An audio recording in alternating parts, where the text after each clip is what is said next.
At 8:31 on a Tuesday morning in the South China Sea, approximately 6 nautical miles northwest of Second Thomas Shoal, a China Coast Guard Type 818 cutter activated its forward water cannon and directed a sustained high-pressure stream at a Filipino supply vessel that was attempting to deliver food, fuel, and rotational personnel to the BRP Sierra Madre, a deliberately grounded Philippine naval vessel that Manila has maintained on the shoal since 1999 as a territorial marker and which has been continuously occupied in varying states of structural optimism by a small detachment of Philippine Marines ever since. The water cannon on the Type 818 is a substantial piece of equipment. It can deliver approximately 80 cubic meters of seawater per minute at pressures exceeding 10 atmospheres. The stream it produces is capable of breaking windows, stripping deck equipment, and making forward progress on a small vessel's deck essentially impossible.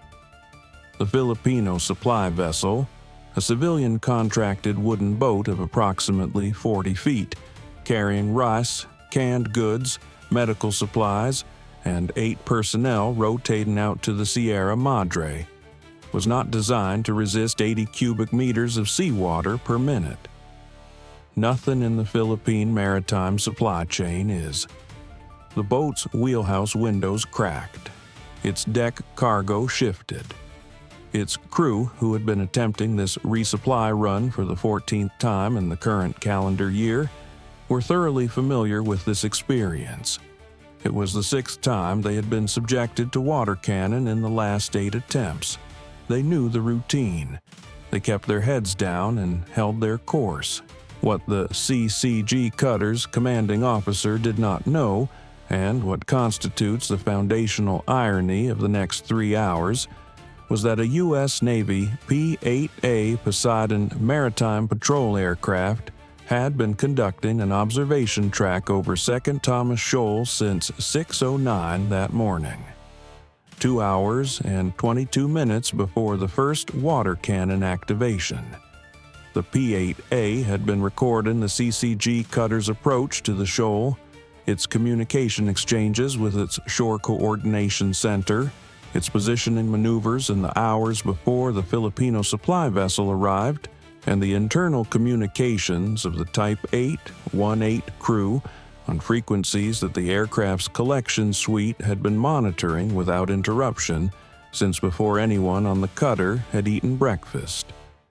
The CCG cutter believed it was conducting a sovereign enforcement action in Chinese territorial waters. It was actually conducting a comprehensive technical briefing for a collection platform that had been listening for 2.5 hours. This distinction matters. We will return to it. USS Gabrielle Giffords, a littoral combat ship of the Freedom class, commissioned in 2020 and operating in the South China Sea as part of a regular presence mission in the region, was positioned 11 nautical miles southeast of Second Thomas Shoal at 0831, tracking the situation through its own sensors and through the data feed from the P-8A via the tactical data link. The Giffords had been on station since 04:47 that morning. Her crew had been monitoring the CCG cutter's movements since the vessel departed its patrol anchorage near Mischief Reef at approximately 23:30 the previous evening. The cutter's AIS transponder had been active and trackable throughout the overnight transit. The CCG crew had not disabled their transponder, apparently operating on the assessment that their presence near a recognized Chinese sovereign feature, as Beijing characterizes Second Thomas Shoal over the objection of the 2016 Permanent Court of Arbitration, ruling that explicitly found otherwise, was legally unproblematic and operationally unremarkable. The AIS data, combined with the P-8A's radar track and the Giffords' own surface search picture, meant that the U.S. Navy had been following this specific CCG cutter's movements for approximately 9 hours before the water cannon activated. The vulnerability window in this story is not aboard USS Gabrielle Giffords. It is aboard the Filipino supply vessel, and it was genuine, and it deserves honest treatment before the story moves to its more comfortable territory. The Freedom-class littoral combat ship is a capable platform in the roles it was designed for: surface warfare in the littoral environment, mine countermeasures, and anti-submarine warfare in coastal and near-coastal settings.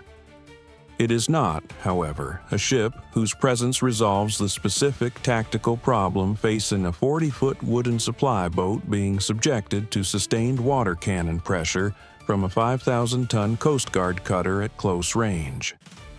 The Giffords could communicate. She could document. She could report. She could transit toward the scene and establish a visible presence. She could not, under the rules of engagement applicable to peacetime maritime operations in disputed territorial waters, direct the CCG cutter to stop its water cannon through any means more forceful than radio communication and physical proximity. At 8:31, the radio communication option was already in progress. The Giffords officer of the deck had been on the bridge radio since 8:28, when the CCG cutter's initial positioning relative to the supply vessel had become clearly intentional. The radio communications were conducted on Channel 16, professionally and without escalatory language, noting the CCG's actions, asserting the legitimacy of the Filipino resupply mission, and requesting that the CCG vessel desist. The CCG cutter did not respond on Channel 16. It responded on its internal communications network, which the P-8A was collecting, and which the intelligence warfare officer on the Giffords would later describe in his log as ___, quote, _0, ___. The supply vessel's crew, for approximately 11 minutes between 8:31 and 8:42, was in a situation where their boat was being actively subjected to high-pressure water. Their forward progress was severely impeded.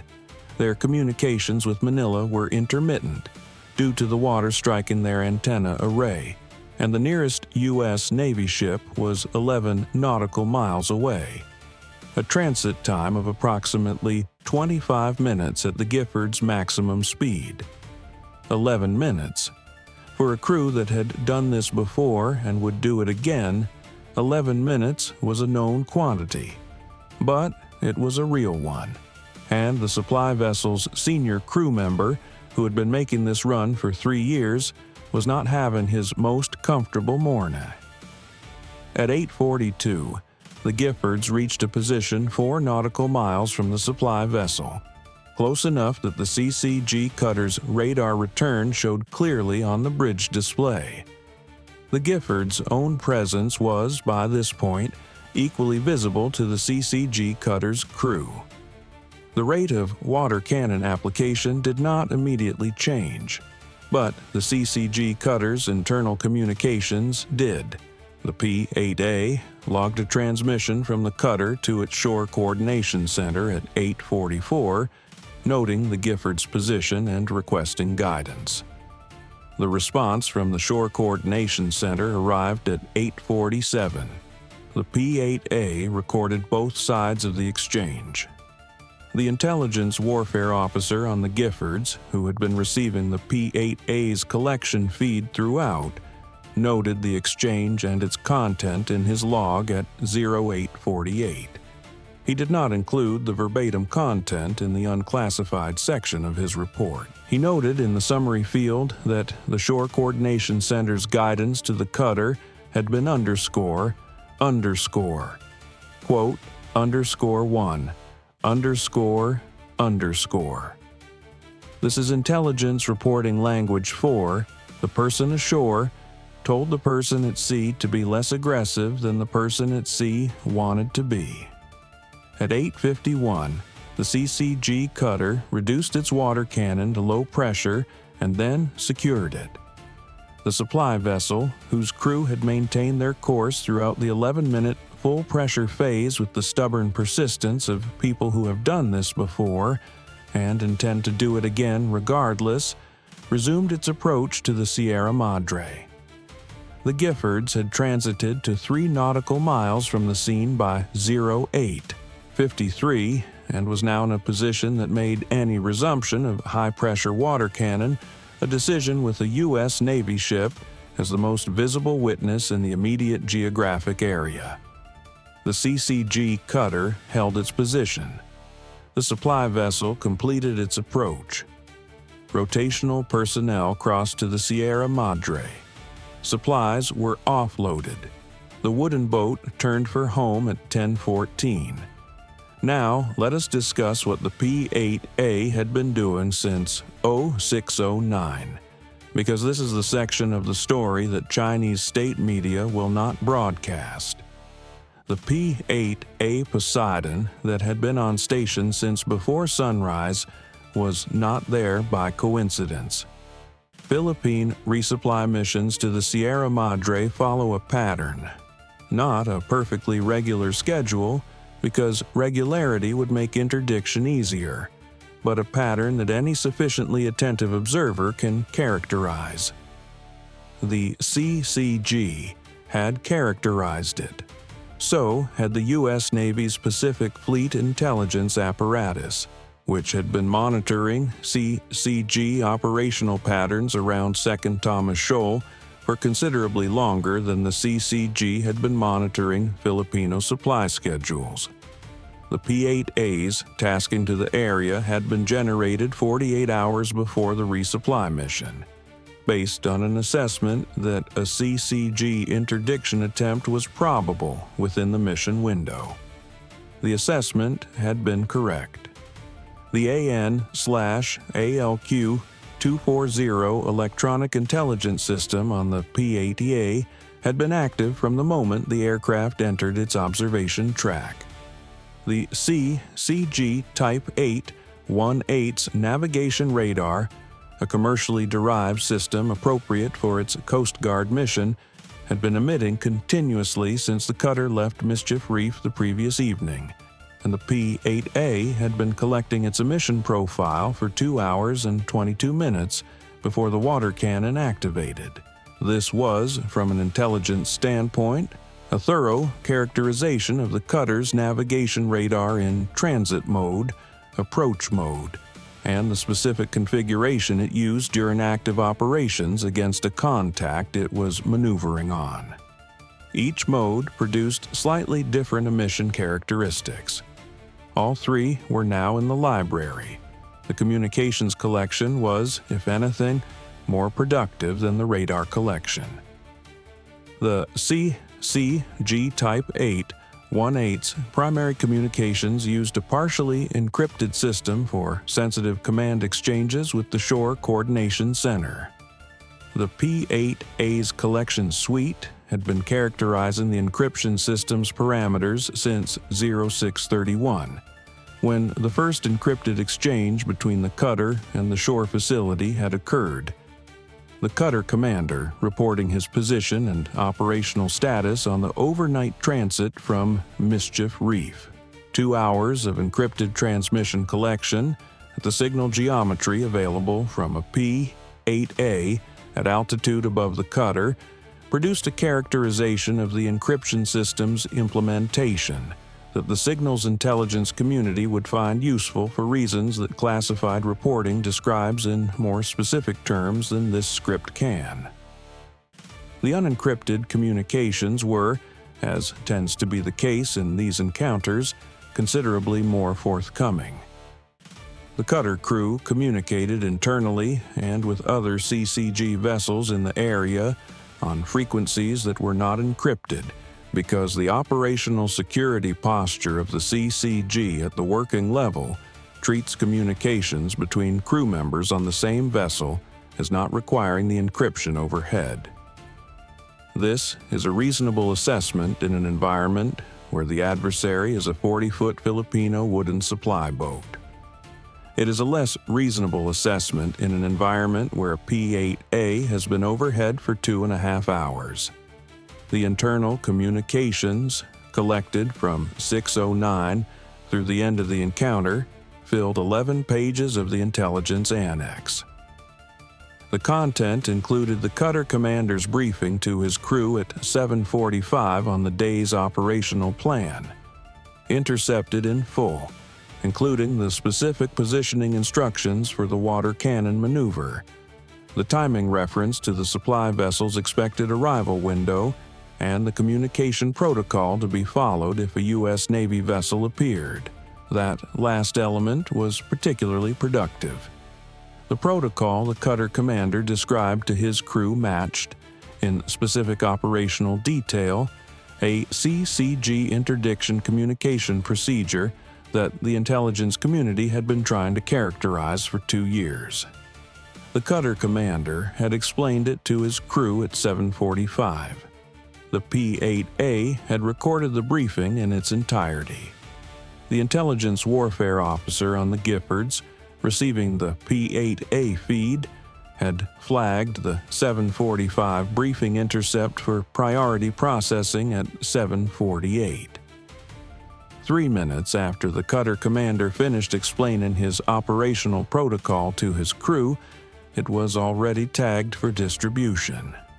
The CCG commander had briefed his crew on procedures that were, by 7:51, in the queue for Pacific Fleet intelligence distribution. At 9:30, approximately 40 minutes after the water cannon had been secured and the resupply mission had resumed, a maritime patrol officer on the Giffords bridge wing looked at the CCG cutter, which was now holding position approximately 3 nautical miles from the Sierra Madre on a passive monitoring track. The officer of the deck was still on the radio, conducting the routine position reporting and traffic updates appropriate for the tactical situation. The cutter was not doing anything. It was watching.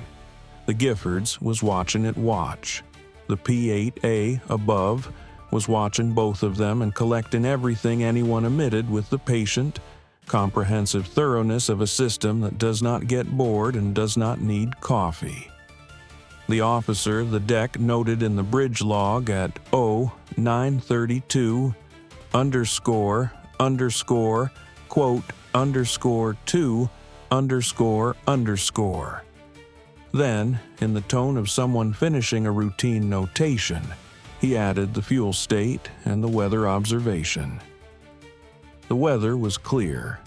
The sea was slight.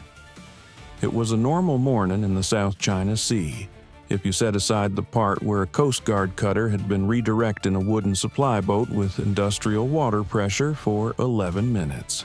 Now, the CCG Type 818 cutter deserves accurate description before the analysis concludes, because accuracy is more useful than dismissiveness when the subject is a 5,000-ton government vessel operated by a serious maritime power.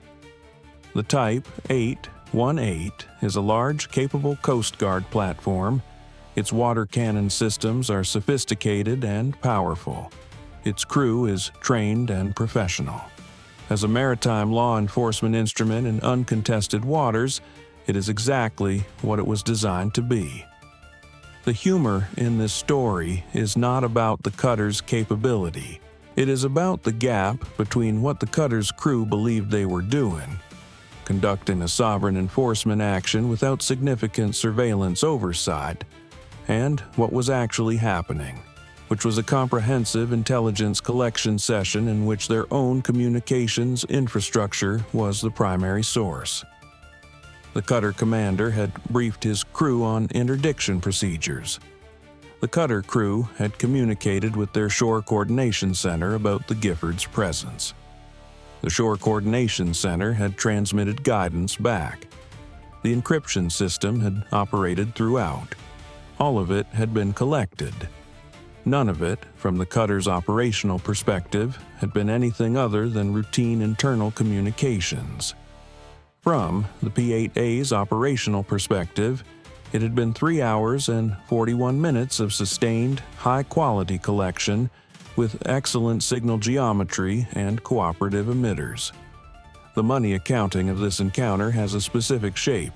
The P-8A costs approximately $270 million. The Giffords costs approximately $500 million. The CCG Type 818, by best available estimates of Chinese Coast Guard vessel procurement costs somewhere between $80 and $120 million, depending on the fit. The Filipino supply boat costs approximately what a moderately well-maintained wooden boat of its vintage costs, which is not the number you want to anchor the comparison to if you're the CCG. The U.S. surveillance and presence apparatus that documented this encounter costs, in total platform terms, somewhere between 3.5 and 4 times what the cutter costs. But the intelligence product from 3 hours and 41 minutes of collection, the CCG interdiction communication protocol, the encryption system characterization, the navigation radar modes, the Shore Coordination Center's transmission parameters, is not priced in platform dollars and would have been considerably more expensive to produce through any other means. The CCG had brought a 5,000-ton vessel and a water cannon to a situation that was being observed by systems worth considerably more. The observation was the purpose. The water cannon was the occasion. The Shore Coordination Center's transmission protocol, once characterized and distributed through Pacific Fleet intelligence channels, would eventually inform the development of collection priorities for every U.S. Navy and Allied maritime patrol asset operating in the South China Sea. The next time a CCG vessel at Second Thomas Shoal communicated with its coordination center, the receiving collection systems would have a template against which to interpret the traffic. The CCG commander at the shore facility had transmitted guidance to the cutter on an encrypted channel.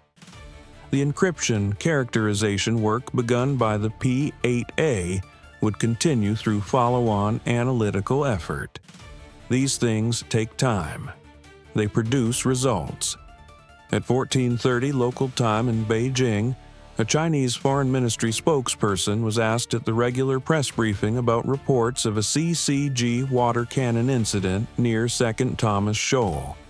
The spokesperson confirmed that Chinese Coast Guard forces had conducted a legitimate law enforcement operation in Chinese territorial waters, warning away a Filipino vessel that had illegally entered Chinese sovereign territory in violation of Chinese law and international norms.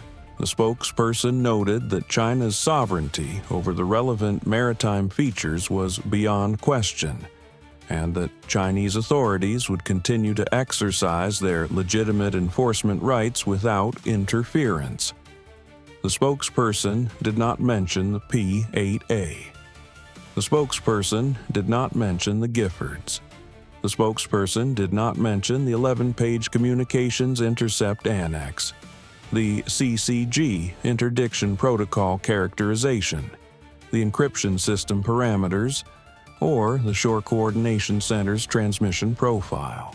The Filipino supply vessel's crew reached their home port that evening. They filed their voyage report. It noted the water cannon contact, the eventual resumption of the resupply mission, and the successful delivery of supplies to the Sierra Madre detachment. The Philippine Marine rotational personnel who had come off the Sierra Madre, men who had spent several weeks on a deliberately grounded vessel in the middle of a contested shoal, subsisting on what resupply boats could deliver past whatever interdiction the CCG had mounted that week, were on their way home. The new rotational detachment was on the Sierra Madre, beginning their assignment. The P-8A recovered at its forward operating base at 10:47, approximately 38 minutes after the supply vessel had turned for home. The crew debriefed. The collection package was transmitted. The intelligence warfare officer on the Giffords submitted his preliminary report at 11:15. The P-8A mission report followed at 12:30. Together, they described 3 hours and 41 minutes of observation over Second Thomas Shoal in the specific technical vocabulary that such reports use: precise, annotated, and complete. The CCG's water cannon had accomplished the immediate goal of impeding the supply vessel for 11 minutes. The P-8A's collection had accomplished something that the CCG's planning staff had not included in their operational calculus: a comprehensive intelligence update on CCG interdiction procedures, communications architecture, and shore coordination protocols, produced at no additional cost beyond the flight hours already expended on the observation mission. The supply vessel had been impeded for 11 minutes. The collection had run for 3 hours and 41 minutes. The operational asymmetry of those two numbers captures, with considerable precision, the broader asymmetry of the situation at Second Thomas Shoal on that Tuesday morning. The Sierra Madre is still there. It has been there since 1999. The BRP Sierra Madre is not a particularly impressive vessel. It is, in fact, a deliberately grounded ship that has been rusting in place for a quarter century, held together by the effort of its rotating marine detachment and the determination of the Philippine government. It is, as territorial markers go, more Beckettian than imposing. It is also still there, still occupied, and still receiving resupply from wooden boats that the CCG continues to impede and that continue to arrive anyway. The P-8A will be back. Its collection package will be there before the CCG cutter leaves its anchorage. Bye for now.